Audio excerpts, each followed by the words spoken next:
Good morning, and thank you for joining me here on Inspire at Random.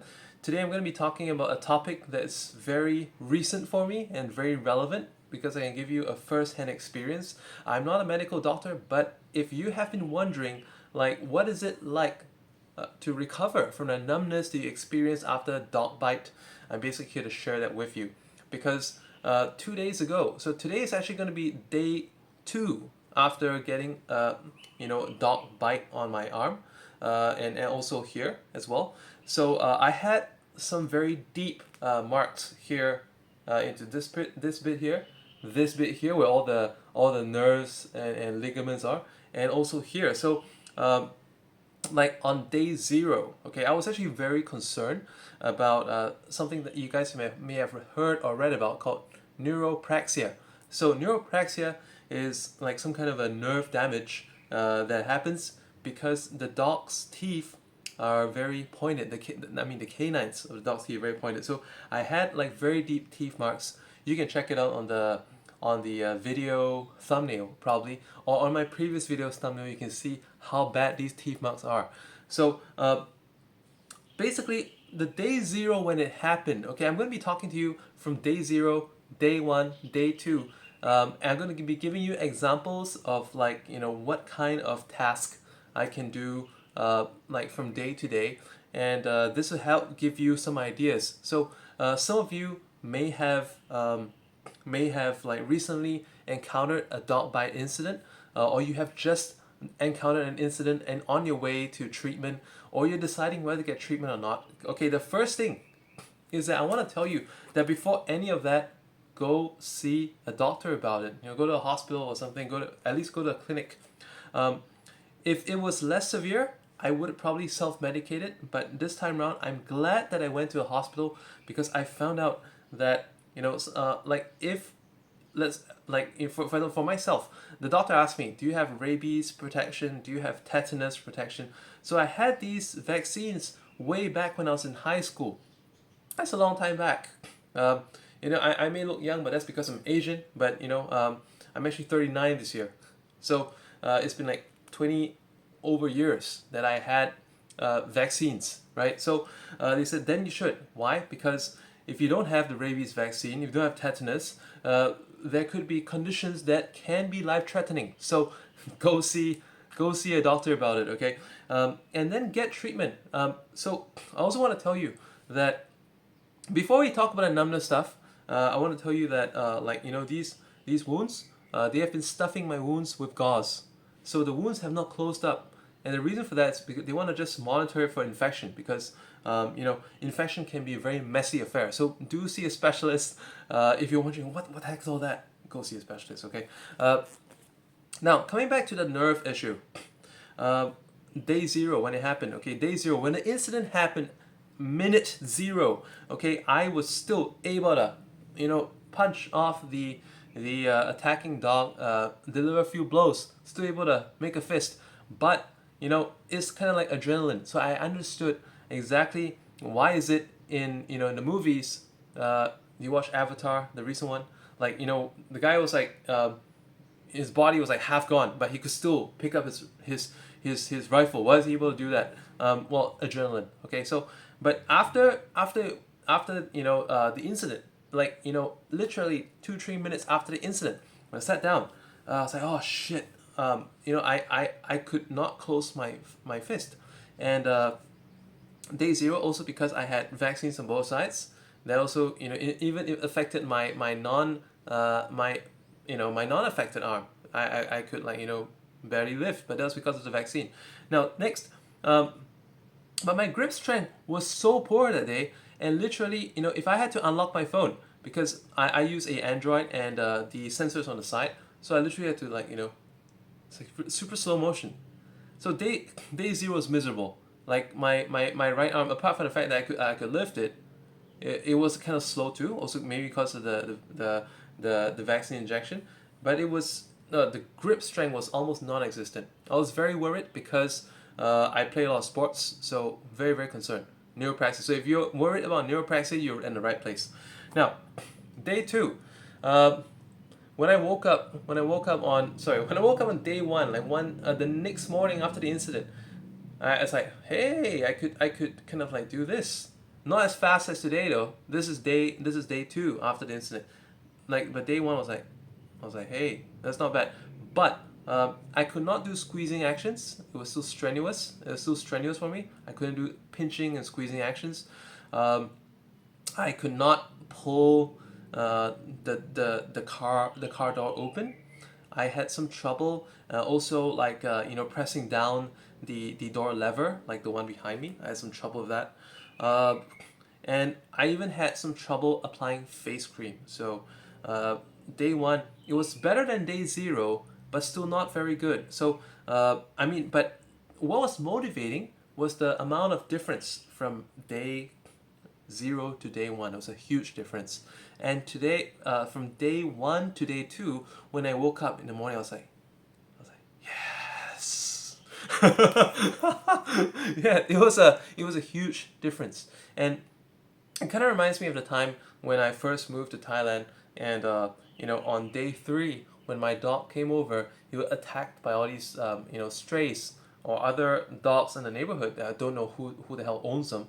Dogs were running loose, and he was attacked by like five dogs. And these dogs all went for his ankles, and he could not move.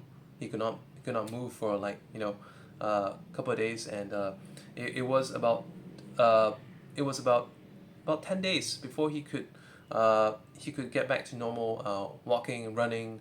Yeah. So that set the basis of the idea for me. And today, day two, it's pretty good. So what can I do on day two? Um, like on day one, my wife had to send the kids to school, had to do all the driving. I didn't feel capable for it. Why? Because my left arm was still a bit slow motion from the vaccine jab. Didn't feel at full strength. Okay, although it's not bad, but it didn't feel at full strength. That was because of the vaccine, the tetanus jab, I think. Um, the right side yesterday, you know, the most I could do with it is the whole clothes hanger with a shirt. It was literally quite useless. I mean, it was good for something, but not a lot. I could hold very light stuff, but then it'll put a strain over here very quickly. And if I try to pinch anything, miserable because of the bite that's like right here. So I mean, these dogs are fucking cunning. They just go for the the very crucial points. And the teeth are very strategically injuring to the skeletal muscle, the veins and ligaments and stuff. So now day three, what can I do? This morning I had an issue with I had an issue with the electric kettle, and I was able to use a screwdriver and be able to do it. So with support with my left, I was able to turn it, and not no discomfort from here. I was able to drive the kids to school today. So I still had to use more force on this side, but the right side was able to do uh, it was able to do enough, and my car doesn't have that much of power steering, so it's a it was okay. So next, I was also able to operate scissors. I had my nose hairs were getting long, and I was able to operate scissors to trim my nostril hairs. So that was a high dexterity operation, so it's actually getting better. Uh, I highly encourage that anyone who has dog bite, first of all, of course, see the doctor, make sure that don't get any contamination or infection. That's the most important thing. But after you get a treatment, I would actually encourage you to to try to use to try to challenge yourself to do stuff throughout the day. Why? Because this is gonna it is, in a way, it's kind of like physiotherapy. It like if some neural connections are being destroyed, it helps your mind make some new ones, and then you'll be able to resume your actions way more quickly. So again, as a sports person, very very concerned whether it's going to affect me in the way I play sports, and I'm quite glad that today can do a lot of normal stuff. Even like in my muscular control, it's way better, and but at the same time, I think there was a lot of hyper stretching. Like for example, like for me, okay, my range of motion, I can do this. Yesterday it was less. Now it's a bigger range of motion. But okay, like let's say if I want to open my palm, there's still discomfort. It could be because of the gauze that's stuffed into the hole that's here. Could be that. I don't know. So it's like I feel that, and maybe if I try yeah, that's pain. So I try to pull this back. I can pull my other fingers back. I feel this one here where I try to pull my middle and ring finger back. I feel the strain. It could be because of the bite that's here. So, but nonetheless, I think it's good to stretch because at some point or another you still have to stretch anyway. Like post, I for those of you who have ever been, broke a knee or something, like if your leg has been in a cast, one of the most excruciating experiences is when the cast comes off and your leg cannot straighten out. I mean, it's so muscles are so tight. The muscles and ligaments have been used to be in a contracted shape. So it's very very important. And if like today when I go back for my the changing of dressing at the hospital, I will inform them to loosen up on the wrist area because maybe the way that it's banded, it gives me a very restricted motion, and like day by day as your range of motion increases, I think it's good to let them to reduce the amount of tension here as well because that can help you to get back to normal motion. Like as you can see, it's a little bit tight, so that's why my palm has to be rounded as opposed to open. So these are some considerations. So like in summary, if you get bitten by a dog and you're experiencing numbness in your arm, how fast it takes to go away. Well, I hope this sharing serves to encourage you that it's not the end of your road. And let's say if you do a lot of tactile high dexterity task, you will get better and you will see daily progress. And I encourage you to to challenge yourself, to get back into your activities soon. And I certainly wish you the best. So don't forget to see a doctor if you have deep bleeding wounds. I had deep bleeding wounds, over 10 of them. So that's all I wanted to share with you today. And you can, like, if you in case you missed my previous video about what are your legal rights if you got bitten by a dog that has an owner.